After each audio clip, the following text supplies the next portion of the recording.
Hi, Kathy here from Kathy's Cute Creations. Today I'm just going to do a little talking. I want to tell you a couple of things. I have pulled out some things to make, and you can tell me if you're interested or not in these items. One I made a long time ago. I just never even finished it up. I don't know why, but I think for positive, I went ahead and I made a little I call it a prototype. It doesn't fit the dog, but it is a little kerchief that you put around their neck. So it just has elastic. Now this one's way too big for any of my dogs. I think it would probably fit German Shepherd, maybe. I'm not sure. I mean, I wouldn't make it so that this was tight on its neck. I would make it so it's loose. I don't know. Whatever you think that size of a neck on a dog would be. But I made it in the puppy so that, and you know, you can always flip it over. And then I did little, I went ahead and did the stay stitch here around the top when I got done. Now this being that the corner here, I reinforced that, but that is hard to turn. All I did was flip this and did it so that I ended up turning it out through here. Well, that's a little bit hard. So the next time around, what I'm going to do is you can do it reversible. So you can do one fabric on one side and one on another, but I'm going to do the same exact thing I did here. The only thing is I'm going to leave the top open. Since I stay stitch it, I'll just stay stitch it again because you know you can turn it under and all that. Anyway, I'll show that on a video because I've already got that made. And then I have some that came out of the boxes. So I have this right here. I thought about making that two ways, either different colors of greens so it can represent spring when the leaves first come out, and then also this for the fall. That was one of the things I'm thinking about making. I'm thinking about going ahead and making this, which I really like this fabric. I can't think who carries this fabric, but I really like this here. Let's make sure it's, there you go. The little pumpkin pin cushion. I want to make this because I'm telling you right now, it is very hard for me to open up jars. I've even got a tool to open them up. I just bought it. It's a 4-in-1.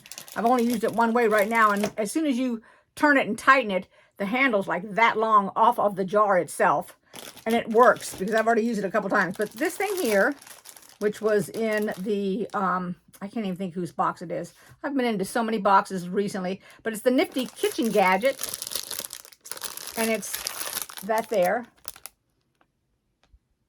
So I'm gonna make that. And I did go and I have the go cutter, so I wanted to go ahead and make the cover for it. And I've always wanted to make a cover, haven't really got around to doing it, but then when I saw this advertised, I thought, oh my God, this is perfect, because this is really easy to make. It's two-sided. It's this side and the other side. You don't have to use the flying geese. You can use a plain fabric. I haven't made up my mind which fabric to pick out yet. And then the strip on the top. So it's the front, it's the back, and then it's the top. And it's super duper easy to make, which you can see it's got like a hole right here so you can put your hand in there to grab the handle on your go. See how they're showing how they're lifting up off of that, off the go. We'll make that. And then the thing that I had made, which I went through a box because I was looking for some stuff, I didn't ever finish it. You'd actually make either, I wouldn't put a snap on it, but a tie or something, and it holds your tea bag. So we open it up like this. And one day I was just playing around. So it has compartments to put your tea in. I mean, if you're a sugar person, so you're going to want to put sugar in it, but there's 3 little spots on each side. I just thought that was really cute. And then you fold it down on itself. So like that, like this, and like this. And you can make them all different sizes with different things. I just made this one. I mean, it was just, like I said, it was I want to call it a prototype. I was just playing around. I messed up a few, but then came out with this one. I just hadn't finished it off and tied it. But if you guys are interested in any of that kind of stuff, you can let me know. And then I'm getting ready to, which I'm going to do today, get my red fabric, and I'm talking deep red. I want to wash it. It is going on the Quilt As You Go memory quilt, and it's the sashing. So I'm going to wash the red because I'm thinking about putting a white or a cream. I'm not quite sure yet, but I don't want the red to bleed when I wash it or when the person that I'm giving it to washes it. Because all those other colors, if you remember the Quilt As You Go, it's got black in the background, and those are a lot of different t-shirts and things, sweatshirts, t-shirts, that kind of thing.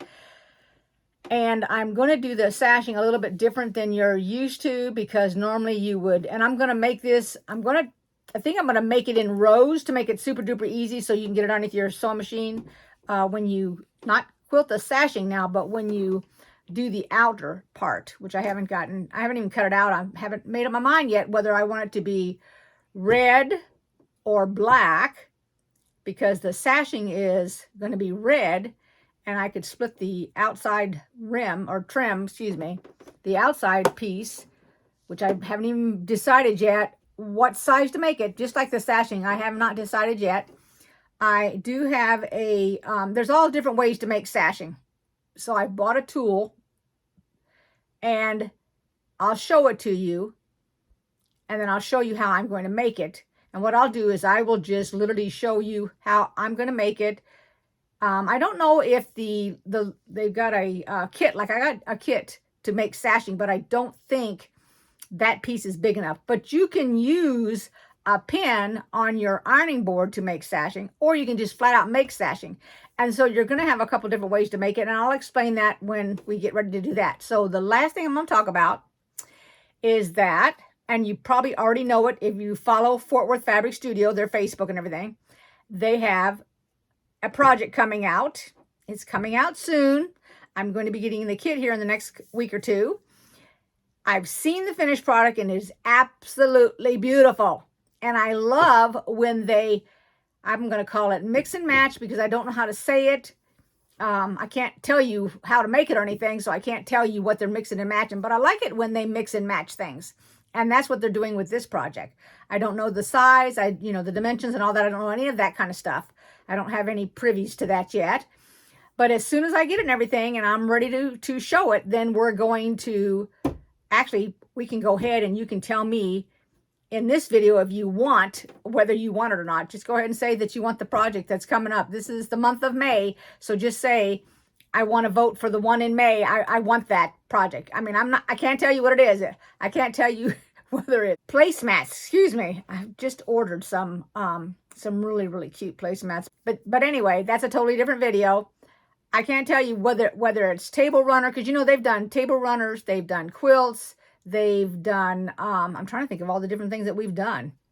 The squares, just everything and anything they have done. I can't even tell you what it is, because the picture that I see, since it doesn't have any dimensions, I can't even tell you the size. I can't even guess at the size. If you're interested in it and you want it, then you're going to tell me in this video, and this is the only video I'm going to do where you're going to tell me whether you want that kit or not. The upcoming 2026, I'm going to call it spring. That's all I can think of is spring, because we're going into spring, and we'll be making it shortly, and I'm pretty sure we'll be making it into June. So if you want it, please let me know. The day I put it up, the next day I'll close it. So if this goes up on Friday, I'll plan it so that this one goes up on Friday. Then I'm going to quit the contest on Saturday, so then I can tell you, show a video for Monday to announce the winner. Does that all make sense to everybody? That's it. I want to thank everybody for watching my videos. Welcome to all my new subscribers, and hopefully you'll like these things that I'm going to make. Now, I don't know what order I'm making them in. I haven't made anything, but like just all I've made was the dog bandana, which I'm going to go ahead and do that video next, and then we'll go with the rest. And then, the Fort Worth Fabric Studios, theirs always come out on Mondays. So whenever that one starts, and I don't even know how many weeks long it is or anything, that'll be my Monday ones until we're finished with it. And I like the design and everything that they have done on that. So I think, and you can let me know, I'm going to go ahead, when I get finished with it, I'm going to quilt it. So do you want to see me quilt it or not? If you don't want to, then I'm just going to quilt it on my own, and then I will show you when I'm finished with it, because I haven't decided what I'm going to do with it yet. Thanks again for watching. Take care, everybody. Bye-bye.